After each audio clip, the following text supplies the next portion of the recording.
big carbon footprint when you started this process? It was shocking.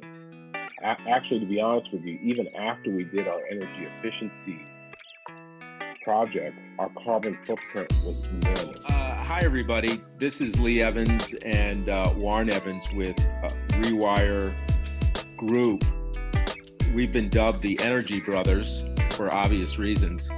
But while we're all kind of staying at home in this new world we're in, we thought we'd kick off a new series that we've been developing.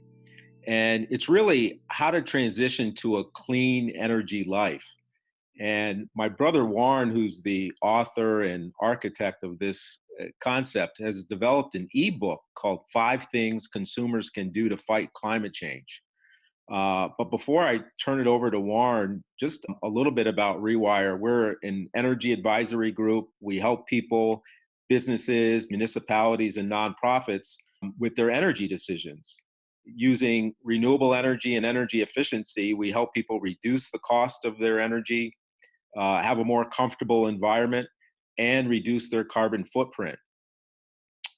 And an offshoot of that is looking at other things people can do to fight climate change. And Warren, I want to turn it over to you just to say a little bit about your journey and why you developed this ebook called 5 Things Consumers Can Do to Fight Climate Change. Well, thankfully, I think going back several years, my neighbor, 3 houses down, actually went solar. And I was over at his house and, kind of asking him about his experience. And he said to me, Warren, why don't you go solar? That really absolutely took me off my feet a little bit. It seemed like a crazy idea. Now, as you know, I've been kind of laughed. You kind of laughed at him? No, it really struck me as crazy. This was going back to like 2013, so 6-7 years ago. He challenged me with that. I've been in the energy production business as a nuclear engineer for 20 years at that point. I just had never considered it. And Lee, the more I researched it and the more I thought about it, especially where we are in New Jersey, it actually became a no-brainer. We have a pretty good house for it, so south facing, and we ended up putting 10 kilowatts, which basically provided all our electricity needs. And New Jersey is pretty forward thinking. You actually get a tax credit above and beyond the federal tax credit. Nice. Which actually covered the cost of my leased solar panels. So that was about 6 or 7 years ago, and I've never looked back since then. It was really a good experience. It reduced our electricity bill, as well as, feeling good about helping the environment. So it was probably one of the best decisions I've ever made. That's excellent. So that kind of put you on the path to getting more energy efficient and getting into the whole energy landscape, so to speak? Yeah, absolutely. Actually, before we went solar, we did do an energy efficiency project where we were able to reduce our consumption by about 30%. This is even before we went solar. The combination is pretty powerful of then, using energy efficiency to lower our demand, and then actually going solar to then replace the electricity from the grid. And being tied to the grid, it obviously gives us the advantage of not having to depend on our solar when the sun goes down, but our meter turns backwards during the day when the sun is out. So it's kind of a win-win scenario. Nice. From there, it was wondering why everybody's not doing this. Absolutely. And Warren, I know we're going to jump into your ebook in a second, but you have a wife and 2 kids, right? You guys are a family of 4. And Right. did you have a pretty big carbon footprint when you started this process? It was shocking. Actually, to be honest with you, even after we did our energy efficiency projects, our carbon footprint was enormous. I didn't actually do calculate the carbon footprint until we went solar, but I did realize that most people's carbon footprint is probably a lot bigger than they think, and mine was no exception. So, Lee, to your point, we use that in this ebook as an example just to show how your carbon footprint is probably bigger than you think, but there are things you can do about it, not only as an individual, but as a citizen of this country to do your share. I like to think about it, each individual person cannot do all the good that the world needs, but we should do all the good that we can do. That's a great quote. So Warren, let's jump into it. I think we're looking at this kind of as a series, so we kind of want to do an overview of what that series is going to look like. Tell us about the 5 things consumers can do to fight climate change. So you're actually looking at the ebook here, and this is what I would just say is the kind of a brief table of contents.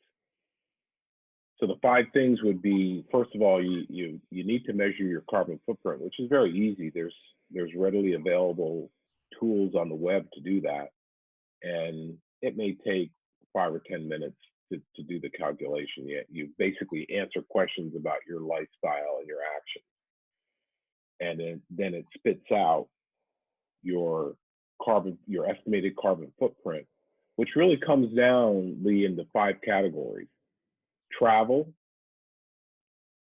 home, the food that you eat, and the goods and services that you consume. So those are the 5 different areas of your carbon footprint, which makes it kind of easy.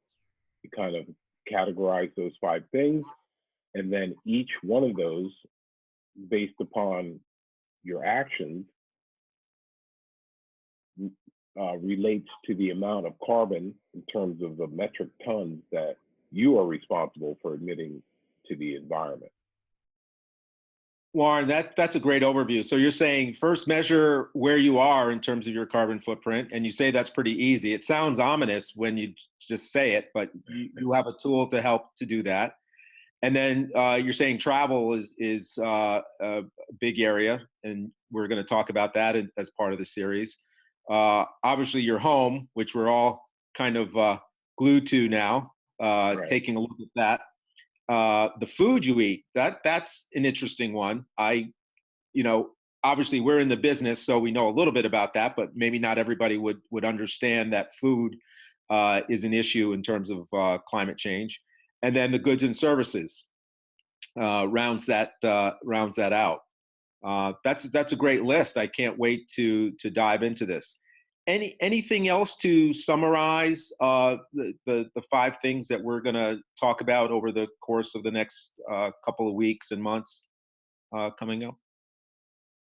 Yes, I discovered, and what may be obvious to some people, is that, as you mentioned, travel is probably the biggest component of our carbon footprint.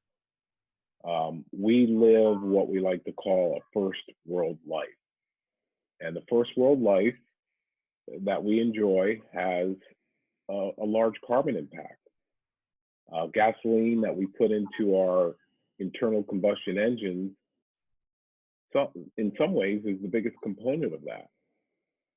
What I like to think about, though, is going beyond the first world life and living a clean energy life, which would mean, and it's something that we're going to discuss in our future sessions, about how moving to a clean energy life can actually be more enjoyable than even what we think of as our first world life. You can also save money while you're helping the environment. So those are kind of the triple wins that we want to explore in this series about the clean energy life and why it's better in a lot of ways than the first world life. It's better, it's cleaner, and maybe in some ways over the longer term, cheaper. Warren, I like that. So while some people would think of this as a sacrifice to delve into these things, you're Right. suggesting that actually you can live a better life and it be less expensive, and you're helping the environment at the same time. That's the triple win. That's it exactly. Nice. Absolutely. Right on the money. Well, Warren, I think this has been a great overview. I'm going to kind of end this with a little bit of a sponsorship from Rewire, and this will be talked about in the series. But one of the things that you can do to lower your carbon footprint and start down the path is to join a community solar farm. And at Rewire, we work with community solar developers who have capacity available for people to join a solar farm. And this is a subscription model where you subscribe to one of our solar farms, you get a reduced cost on your electric bill, and it helps to reduce your carbon footprint. So you save money and you're helping the environment. And it's another win-win-win, right, Warren? Absolutely. Yeah. And so for people who don't have the ability to put solar panels on their property, Like you did. this is a great solution. This is a perfect way of somebody who is trying to figure out how they can contribute, what actions they could take. Subscribe to community solar. That's a great start.